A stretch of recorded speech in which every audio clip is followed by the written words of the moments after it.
Cinema live లో ఒక సంఘటన చోటు చేసుకుంది. బిగ్ బాస్ హౌస్ లోకి వైల్డ్ కార్డ్ ఎంట్రీ ద్వారా ఎంట్రీ ఇచ్చేసింది గంగవ్వ. అయితే తన వయసుకి తన ఆటకి ఏ మాత్రం కూడా తగ్గేదే లేదు అంటూ రెచ్చిపోతూ ఉంది.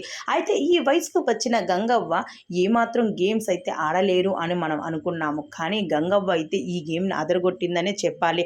అలానే కుర్రాళ్ళతో పోటీగా నేను కూడా ఈ గేమ్ లో ఏ మాత్రం కూడా తగ్గను అంటూ అవినాష్ తో కలిసి రెచ్చిపోయింది.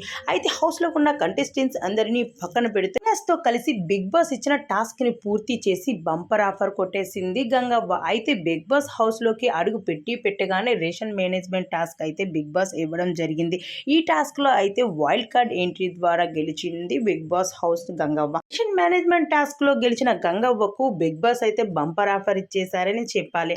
అయితే ఈ బంపర్ ఆఫర్ ని ఒక్కసారిగా చూసి ఆనందపడిపోయింది గంగవ్వ. బిగ్ బాస్ ఇచ్చిన బంపర్ ఆఫర్ ఏంటి అంటారా? నెక్స్ట్ వీక్ అయితే గంగవ్వ నామినేషన్ ప్రాసెస్ లో ఉండదు. అయితే నామినేషన్ నుంచి గంగవ్వ తప్పించుకొని సేఫ్ అయ్యింది.